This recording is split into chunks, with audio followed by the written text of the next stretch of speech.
Well, the idea in Pulp Fiction was the idea of taking the I wouldn't say film noir, but the pulp genre, all right, that was represented in the case of magazines like Black Mask, where you had Raymond Chandler or Dashiell Hammett writing them. And so I thought the idea in the case of Pulp Fiction that would be kind of cool is to take 3 separate stories. Pulp Fiction is the second out of 8 in Tarantino's filmography and is nothing shy of one of his greatest. And this is between greats such as Reservoir Dogs, Kill Bill, Django Unchained, and many more. However, the focus of this essay is to look at how Pulp Fiction is postmodern. To start, what actually is postmodernism? Well, according to Google, postmodernism is a late 20th century style and concept in the arts, architecture, and criticism, which represents a departure from modernism and it's characterized by the self-conscious use of earlier styles and conventions, blah blah blah. Basically, it's different. Shit, Negro! That's all you had to say! But for the 25 years Pulp Fiction has been released, never has someone asked the question of, is Pulp Fiction postmodern? Because it's obvious. Of course it is. What modernist film's gonna have a badass black man shown as more intellectual and have the start also be the end?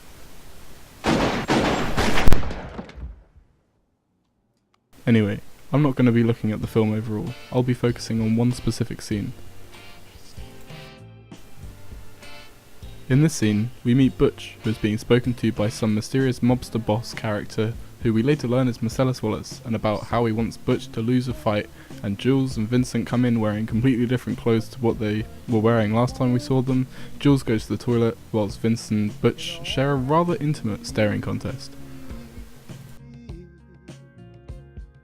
Now, the question is, what makes this scene postmodern? Well, I'll tell you. To start with, we are introduced to Butch, a character who is the only one on screen yet doesn't speak for the first 2 minutes out of this 5-minute scene, even when asked questions. This is a technique that would never be used or seen in any modernist text, as it goes against the norms of character introduction, as well as the fact that he is, at this point, almost one-dimensional. A good example for basic introduction of a character is Batman in The Dark Knight. You know instantly that Batman is going to be the hero type, as theorised by Vladimir Prop. Whilst in Pulp Fiction, we have no idea what Butch is going to do, or even if he's going to stay. The only way we know he'll most likely stay around is from his spectator recognition as Bruce Willis.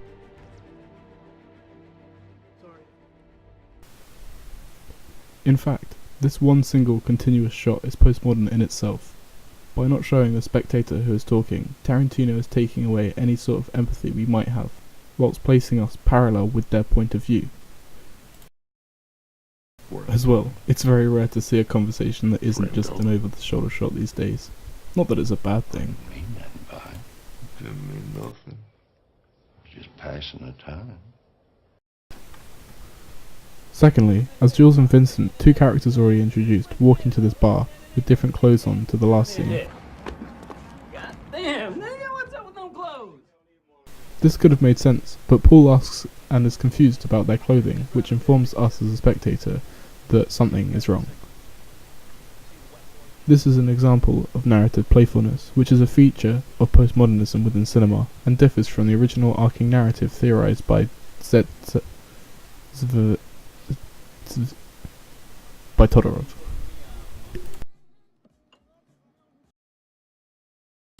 Lastly, my final point of how this scene is postmodern goes to intertextuality, although not from any other random media text, but from his own films.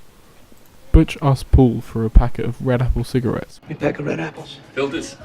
None. which is a fake brand of cigarettes created by Tarantino and used in many of his other films. You could also call this hypertextuality, as it's connecting multiple of his texts together. What's that? I think you heard me just fine, Punchy. Some Vegas in the house?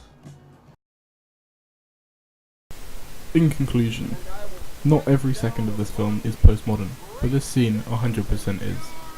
Even if you want to call it experimental. This is shown in numerous ways, like narrative, dialogue, cinematography, and even mise-en-scène. My name is the Lord when I lay my vengeance upon thee.